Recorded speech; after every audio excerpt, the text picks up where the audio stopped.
mfamasia kutokea Kenya anashtakiwa kwa kuweza kutoa dawa tofauti kwa mteja wake, ambayo imefanya huyu mteja hadi kulalamika, kwa sababu yawezekana mwanae anaweza akawa kipofu kutokana na hizi dawa ambazo zilikuwa sio sahihi. Kwa nini unaniuzia dawa ya Sky na ninawekea mtoto kwa macho? Ona tu kitu yenye umekosa. Sasa nataka nikufanya aje?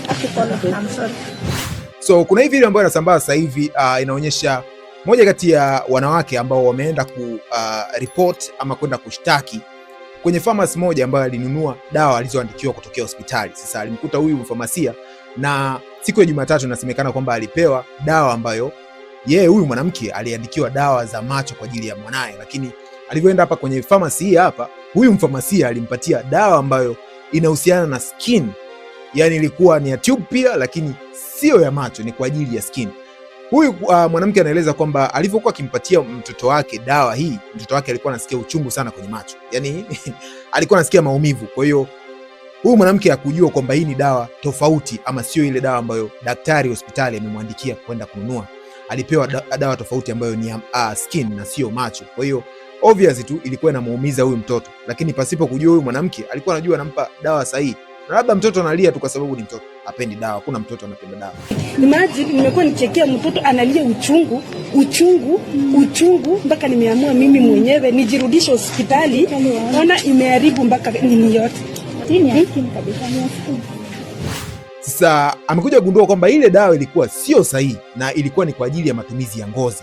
Sasa kwa siku 3 mfululizo alikuwa anampatia huyu mwanae, kila siku anampatia hii tube, anamwekea kwenye macho yake mara 5.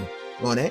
Na baada ya kuona sasa maumivu yamekuwa ni makali sana, mtoto analalamika, lakini pia kuna utofauti mkubwa ambao unaingia ama unaonekana kwenye macho yake, kwa sababu inasemekana macho yake kidogo yameanza kuonyesha kuharibika, yani anaweza kapelekea mtoto akawa kipofu. So hatujaona picha sahihi, lakini kwa maelezo ambayo yanaelezwa kwenye video, huyu mwanamke aliamua kwenda hospitali na kwenda kueleza changamoto ambayo mtoto wake anaipitia, na aliwaambia kwamba amenunua dawa ambayo aliandikiwa kwenye hospitali. Lakini cha ajabu ni kwamba wamekuja kugundua kwamba ile dawa ilikuwa sio sahihi, yani ilikuwa ni tofauti baada ya kwenda pharmacy na kupewa. Sasa amerejea kwenye pharmacy na amemkuta yule mwanamke ambaye alimuuzia hii dawa. Huyu mwanamke inaonekana kabisa ni mtu ambaye ana stress, yani ana depression. You can tell kwa kumuona the way anaongea na the way ana admit alichokifanya. Anasema kwamba kweli alimuuzia hiyo dawa siku ya Jumatatu, lakini yeye anasema mwenyewe kwamba hii ni kwa ajili ya skin, yani matumizi ya ngozi na sio matumizi ya macho. Huyu mwanamke ambaye ndio mwenye mtoto anasema kwamba sasa nimekuwa nikiapply hii dawa kwa zaidi ya siku 3, kwa siku 3 mara 5 kwa siku. Umeona? Inakuwaje? Unadhani madhara ambayo yanaenda kutokea kwa mwanangu wewe utaweza kuyatatua vipi? Kwa sababu ulinipatia dawa ambayo ni tofauti. Na vipi nikikusunda kuwa nimekosea ama nimekuonea? Huyu daktari, ama tumuite mfamasia by the way, anasema kwamba kweli amefanya makosa na anaomba msamaha sana, na anaweza kaongea pembeni, wasogee kidogo pembeni waweze kuongea.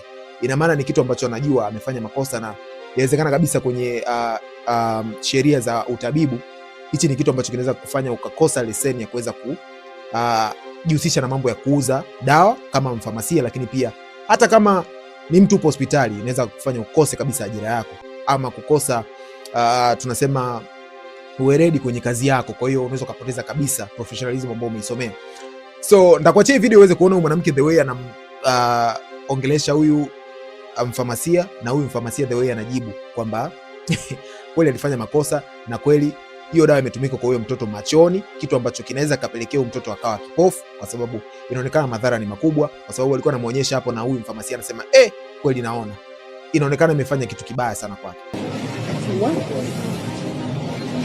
Unajua kazi yako vizuri. Na sasa kwa nini unafanya hivyo?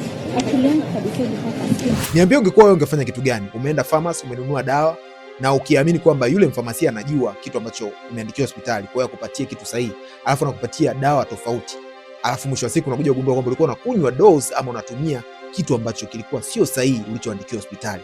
Wewe ungechukua hatua gani? Lakini pia hii issue ishakutokea, maana naamini kabisa mtaani kwetu kuna watu wengi sana wamekaa kwenye hizo sekta, lakini maybe wamesahau walichokisomea, kwa sababu ajira zenyewe zinachelewa sasa hivi. Unakuta mtu alimaliza 2016 anakuja kupata ajira leo, hata hiyo uweledi wake unapungua.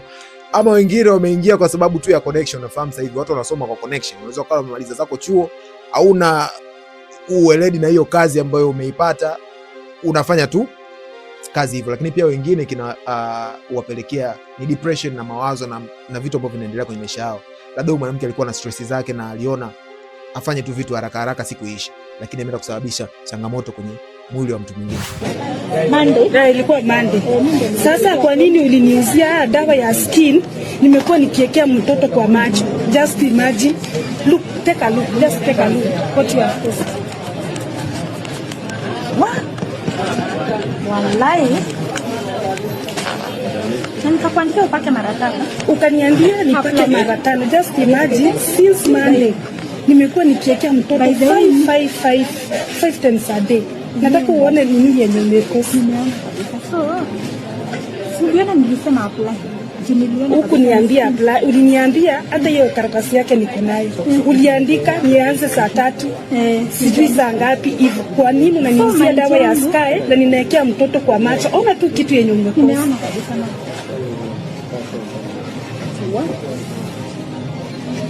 Unajua kazi yako vizuri.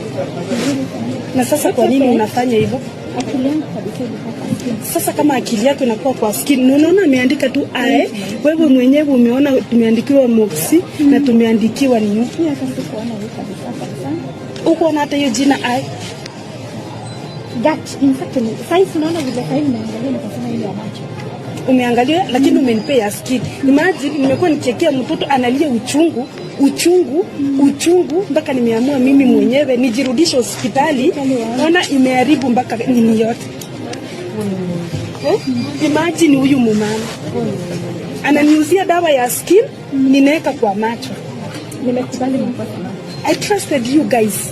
Nakuja kununua dawa hapa. Alafu mnachukua unaniuzia dawa ya skin, naweka kwa macho. Sasa haina shida, wewe unakubali umakosa. Na mimi mtoto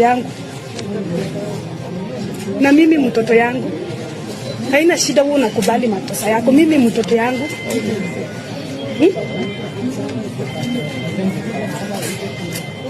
Just imagine Monday 5 times, Tuesday 5 times, leo 3 times.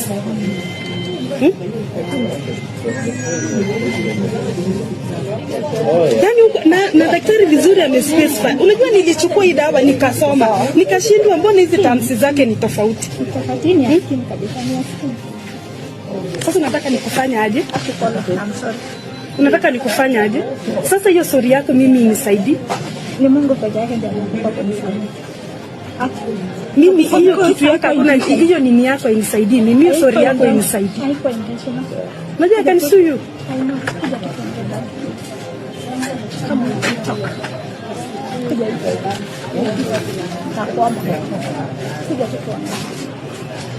Niambie kwenye comment section, tasoma hapo comment yako. Mimi ni LCK, usahau kusubscribe, usahau pia kunifollow pale Instagram na TikTok na tumia LCK. Thank you for your time, thank you for watching. Bye bye. Monday ilikuwa Monday. Sasa kwa nini uliniuzia dawa ya skin? Nimekuwa nikiwekea mtoto kwa macho. Just imagine. Look, take a look. Just take a look what you have posted. Wallahi. Nikakuandikia upake mara 5. Ukaniambia nipake mara 5. Just imagine since Monday nimekuwa nikiwekea mtoto 5 times a day. Nataka uone nini yenye umekosa. So, siliona nilisema apply. Huku niambia apply, uliniambia hata hiyo karatasi yake niko nayo. Uliandika nianze saa 3, sijui saa ngapi hivyo. Kwa nini unaniuzia dawa ya Sky na ninawekea mtoto kwa macho? Ona tu kitu yenye umekosa.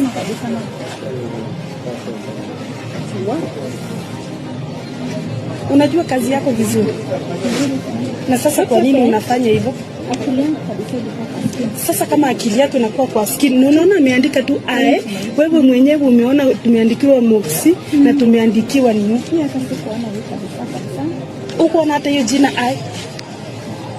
That in fact sasa unaona vile sasa nimeangalia nikasema ile ya macho. Umeangalia lakini umenipea skin. Imagine nimekuwa nichekea mtoto analia uchungu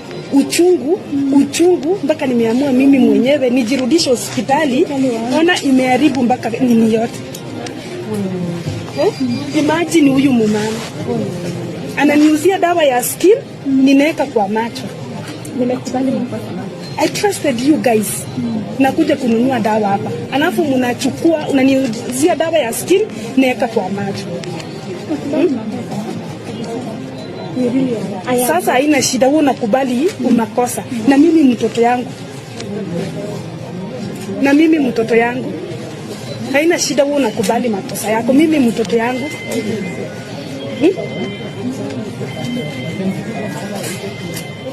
just imagine Monday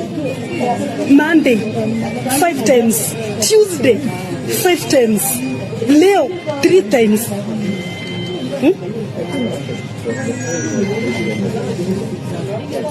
Yani na daktari vizuri amespecify. Unajua nilichukua hii dawa nikasoma, nikashindwa mbona hizi tamsi zake ni tofauti. Tofauti ya skin kabisa, ni skin.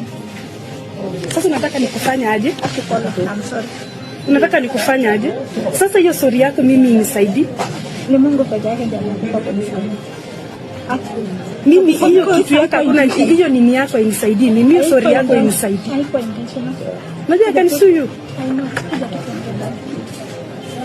Kama unatoka. Kuja hivi. Takwama. Kuja tukiongea. Umeangalia lakini umenipea skin. Imagine nimekuwa nichekea mtoto analia uchungu mpaka nimeamua mimi mwenyewe nijirudishe hospitali. Ona imeharibu mpaka nini yote. Imagine huyu mumama ananiuzia dawa ya skin, ninaweka kwa macho. Nimekubali makosa. I trusted you guys. Nakuja kununua dawa hapa, alafu mnachukua unaniuzia dawa ya skin, naweka kwa macho. Sasa haina shida, wewe unakubali umakosa. Na mimi mtoto yangu, haina shida, wewe unakubali makosa yako. Mimi mtoto yangu,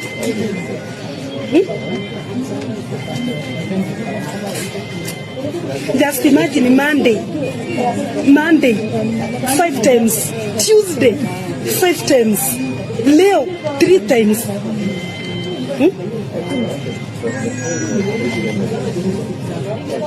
Yani na daktari vizuri amespecify. Unajua nilichukua hii dawa nikasoma, nikashindwa mbona hizi tamsi zake ni tofauti. Tofauti ya skin kabisa, ni skin.